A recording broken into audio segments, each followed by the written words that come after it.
잠깐 기도합니다.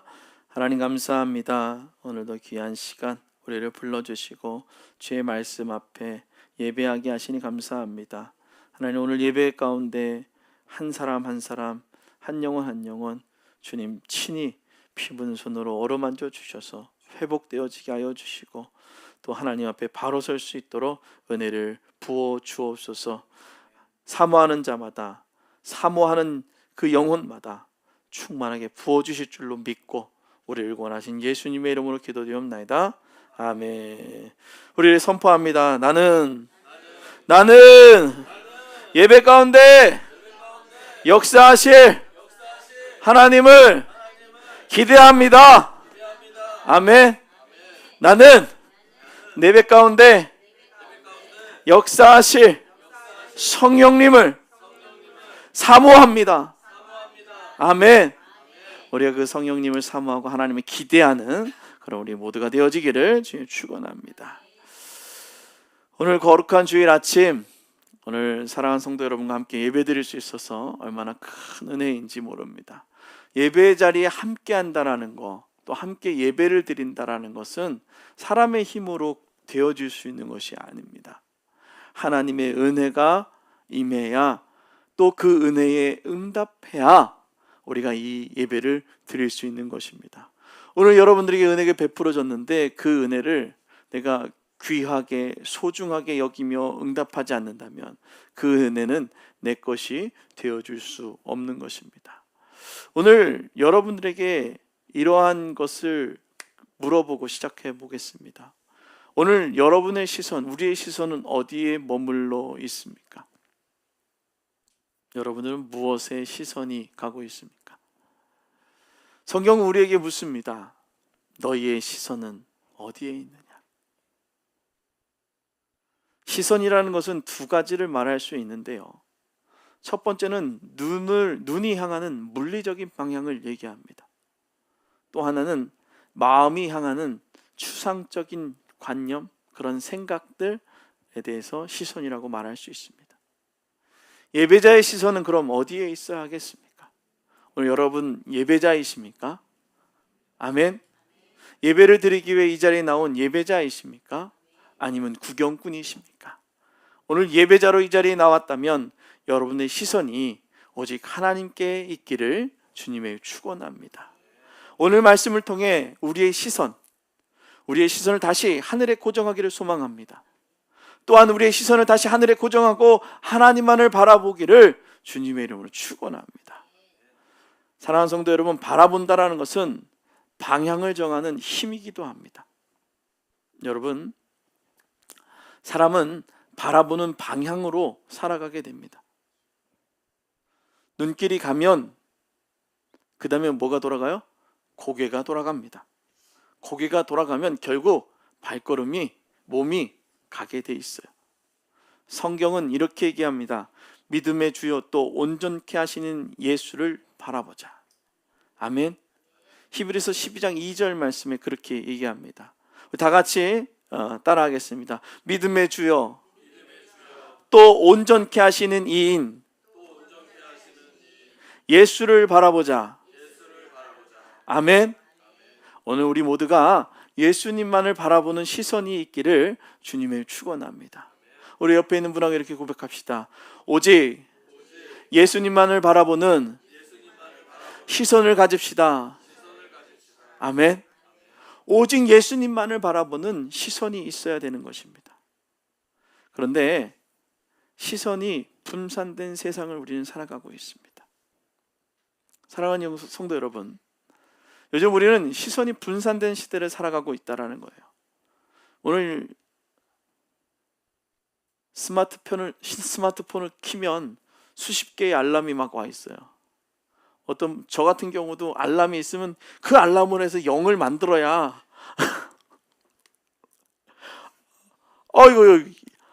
어쨌든 알람은 다 지워야 되는 이런, 띵동 하면은 봐야 되는, 시선이 계속 빼앗기는 세상 가운데 살아가고 있다는 거예요. 우리가 예배를 드릴 때 꼭 스마트폰을 볼 때가 있어요. 아무것도 아닌데 그냥 한 번씩 이렇게 돌려서 시계를 보고, 그렇죠. 집중해야 할 순간에도 알람 하나가 주의를 흐트려요. 띵동하면 우리 애들 그러잖아요. 막 얘기하면 그냥 이렇게 왜 그러지 하면서 시선이 그쪽에 집중하게 됩니다. 중요한 대화 중에도 사람은 중요한 사람을 만날 때에도 습관적으로 휴대폰 화면을 들여다본다라는 거예요.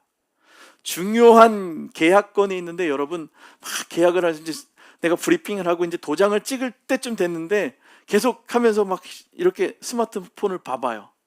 상대방이 어떻게 했어요? 이 사람 도장 찍으려다가 다시 생각해 봐야 된다는 생각하지 않을까요? 아니에요? 저만 그렇게 생각하나요? 저랑 얘기하고 있는데 이 사람이 자꾸 이렇게, 저도 여러분 설교하는데 계속 제가 핸드폰 보면서 여러분 그렇죠? 이러면 어떨까요? 네? 네. 그러니까 핸드폰 닫아놓으라는 얘기예요. 자, 학자들은 이렇게 말한대요. 디지털 시대의 가장 큰 특징은 사람들의 주의 집중 시간이 점점 짧아지고 있다라는 거예요. 뭔가 오래 얘기하고 바라보고 하는 게 점점 짧아지고 있대요.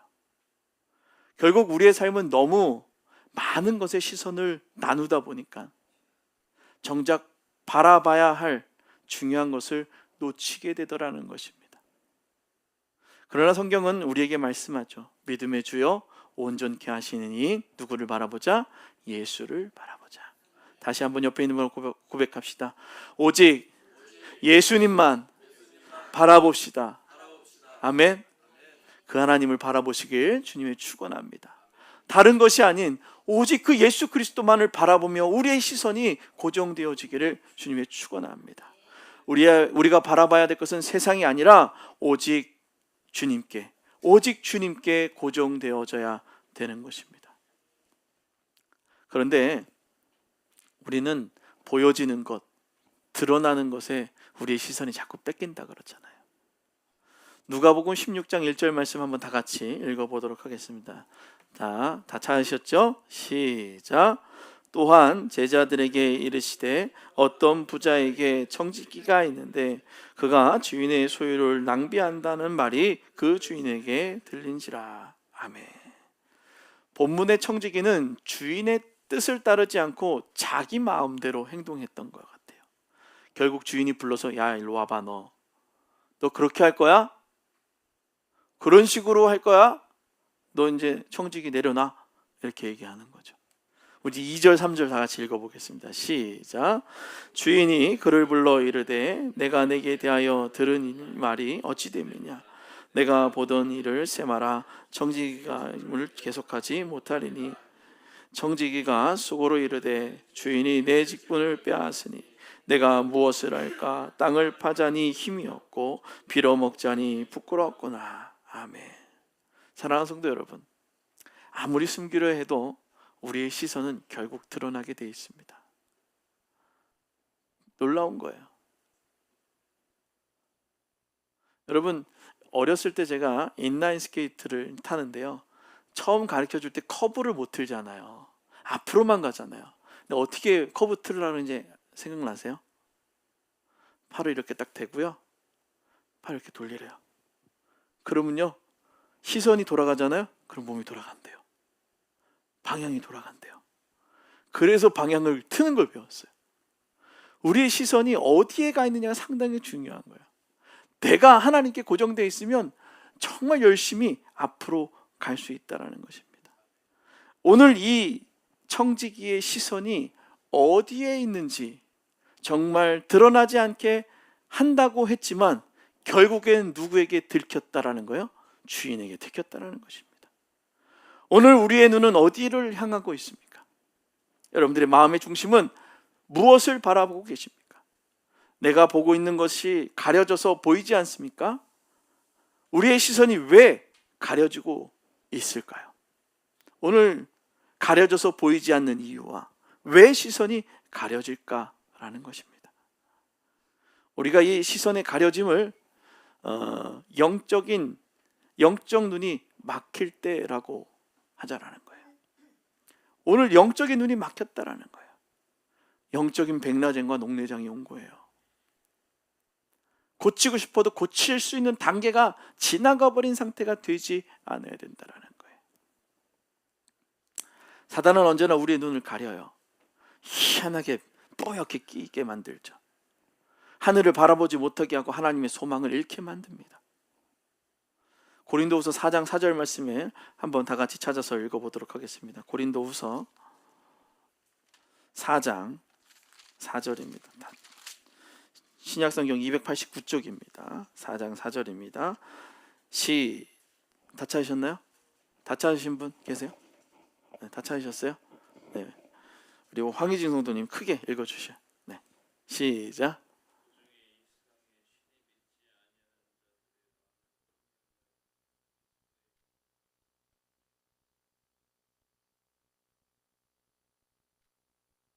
아멘. 오늘 그리스도의 영광의 복음이 광채가 비치지 못하게 하려고, 하나님의 형상을 우리에게 보이지 못하게 하려고 우리의 눈을 가린다는, 영적으로 우리의 눈을 가린다라는 것입니다. 오늘 세상의 신이라고 하는 아이노스는 세상의 신보다는 이 시대의 신이다라고 얘기해요. 이 시대의 신, 사람들이 열광하는 게 뭐예요? 문화죠. 문화에 열광하고 있어요. 오늘 우리의 눈이 가리는 것은 사단, 눈을 가리는 그 사단은 세상의 임금, 이 시대의 대세, 이것을 통해서 우리의 눈을 가려버리는 거예요. 그래서 우리의 눈이 가리워지게 만들려고 하는데, 에베소서 6장 12절에 이렇게 얘기하고 있어요.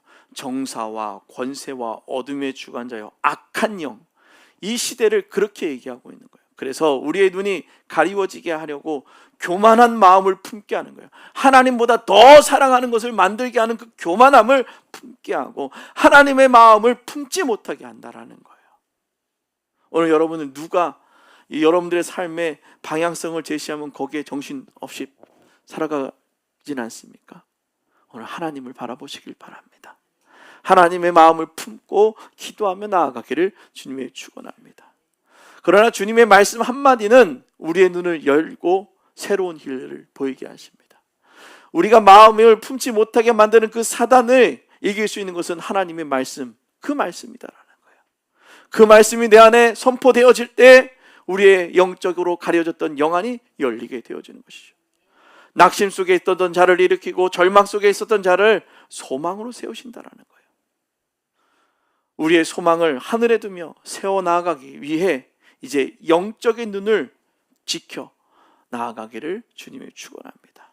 저와 여러분들의 영적인 눈을 지켜야 돼요. 가리워지지 않기 위해 늘 애써야 된다는 것입니다. 마태복음 6장 22절 말씀에 이렇게 얘기합니다.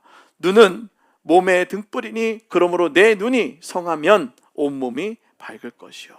아멘. 어두운 길을 갈 때 등불이 필요합니다. 어두운 시대에 필요한 것은 그리스도의 등불을 가지고 있어야 하는 것이죠. 그래서 그리스도인으로 우리의 몸을 밝게 빛나게 하고 또 그 밝게 빛나는 우리의 모습을 통해 오늘 기도에도 얘기했지만 주변에 빛과 소금의 사명을 감당하게 되는 영적인 빛을 비추는 그리스도인이 되어진다는 것입니다. 오늘 저와 여러분들이 우리 안에 그리스도의 빛을 온전히 품고 우리 주변을 밝히는 그리스도의 그 빛이 되어질 수 있기를 주님의 축원합니다. 그런데 오늘 청지기의 말은 뭐라고 얘기했습니까? 그의 눈이 어디에 향해 있었어요? 주인을 향하지 않았다라는 거예요. 그의 눈은 어디에 있었는지 잘 보세요. 이해하는 행동을 잘 보시길 바랍니다. 그의 눈은 주인을 향하지 않고 주인의 재물에 향해 있었던 것입니다. 사랑하는 성도 여러분, 우리의 눈이 하나님을 향해야 함을 믿으시길 바랍니다. 하나님을 향할 수 있는 믿음의 그 건강한 시력을 회복하시기를, 또 건강한 시력이 되기를 주님의 이름으로 축원합니다. 믿음은 우리의 영적 시력이다라고 말할 수 있어요. 우리의 믿음, 이 영적 시력이 건강해야 된다는 거예요. 영적 시력이 흐려지면 세상은 크게 보이고 하나님은 작게 보이는 거예요. 그러나 성령님은 우리의 초점을 다시 맞추실 수 있습니다. 여러분들의 그 흐려졌던 그 시력을 회복시켜 주시는 거예요. 디모데전서 2장 4절 말씀에 이렇게 얘기합니다. 하나님은 모든 사람이 구원을 받으며 진리를 아는 데에 이르기를 원하시느니라. 아멘. 우리의 시선이 세상은 크게 보고 하나님을 작게 보는데 멈춰 있는 것이 아니라 하나님을 크게 보고 세상을 작게 볼 수 있는 시선으로 교정되어지기를 원하시는 겁니다. 하나님은 우리가 버려지기를 원하지 않으십니다. 다시 하나님께 돌아오기를 원하신다는 겁니다. 하나님께서 우리의 시선을 돌이켜 삶의 작은 일 속에도 하나님께 시선을 돌리며 하나님께 영광을 돌리는 우리 축복교회 모든 성도님들이 되어지기를 주님의 축원합니다. 작은 일 속에 하나님께 영광을 돌릴 수 있는 것은 온전히 하나님께 시선을 고정되어질 때, 누구에게요? 하나님께 시선이 고정되어질 때입니다. 그래서 그 시선이 고정되어질 때 삶을 해석하고 선포할 수 있는 능력이 생겨나는 겁니다. 그래서 작은 일 속에 우리의 시선이 어디에 있느냐라는 것입니다. 세상을 살아가는데 많은 일들이 일어납니다. 그 일을 해석하는 시선이 어디에서 시작되어질까라는 것입니다. 여러분 속에 작은 일 어떻게 해석하고 계십니까? 감사와 순종으로 반응하십니까? 아니면 불평과 원망으로 반응하고 계십니까? 사무엘상 15장 22절 말씀을 다 같이 읽어보도록 하겠습니다. 다 같이 찾아보겠습니다. 사무엘상 15장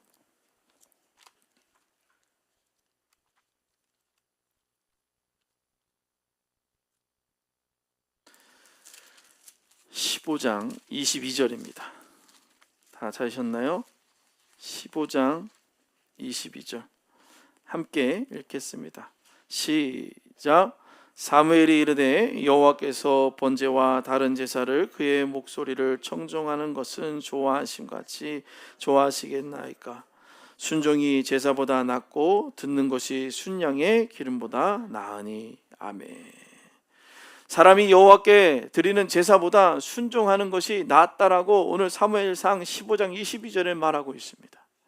하나님은 제사보다 순종을 원하십니다. 순양의 기름보다 진정한 예배를 드리는 자들을 기다리고 있다라는 것입니다. 순종은 한 번이 아니라 삶 속에 항상 이루어지는 것입니다. 계속해서 연속되어지는 것입니다. 그렇기 때문에 작은 일 속에서도 순종하는 자를 하나님은 귀하게 여기는 것입니다. 따라합니다. 작은 일 속에서도 순종하는 자를 하나님은 귀히 여기신다. 아멘. 작은 일 하나도 하나님께 순종하는 자들, 삶에 일어나는 여러 가지 일들 중에서 작은 일 하나까지도 주님께 묻고 기도하는 자들을 하나님은 기뻐하신다는 겁니다. 마지막으로 누가복음 16장 13절 말씀을 다 같이 읽도록 하겠습니다. 다 같이 읽습니다. 시작. 누가복음 16장 13절입니다. 시작. 집 하인이 두 주인을 섬길 수 없나니 혹 이를 미워하고 저를 사랑하거나 혹 이를 중히 여기고 저를 경히 여길 수 없습니다. 너는 하나님과 재물을 경외하여 섬길 수 없느니라. 아멘. 오늘 혹 이를 미워하고 저를 사랑하거나 혹 이를 중히 여기고 저를 경히 여길 것입니다. 너희는 하나님과 재물을 겸하여 섬길 수 없느니라. 아멘. 오늘 그렇게 얘기하고 있는 거예요. 여러분, 우리의 시선은 어디에 있습니까? 스마트폰 화면입니까? 아니면 세상의 재물입니까? 아니면 주님이십니까? 주님은 우리에게 물으십니다. 너희의 시선은 어디에 있느냐? 우리의 시선을 하늘에 두시길 바랍니다. 십자가의 은혜에 두시기를 주님을 축원합니다. 그렇게 해서 하늘의 시선으로 승리하는 우리 축복교회 모두가 되어지기를 주님을 축원합니다. 아멘. 잠시 기도하겠습니다. 걸어가신 하나님, 우리의 마음을 십자가 앞에 내려놓습니다. 십자가의 그 사랑을 기억합니다. 주님 앞에 기도하며 믿음으로 달려나가게 하여 주옵소서. 하나님 십자가의 사랑을 기억하고 주님의 이름을 선포하는 믿음의 성도들 되어지게 하여 주옵소서. 감사드리며 예수님의 이름으로 기도드리옵나이다. 아멘.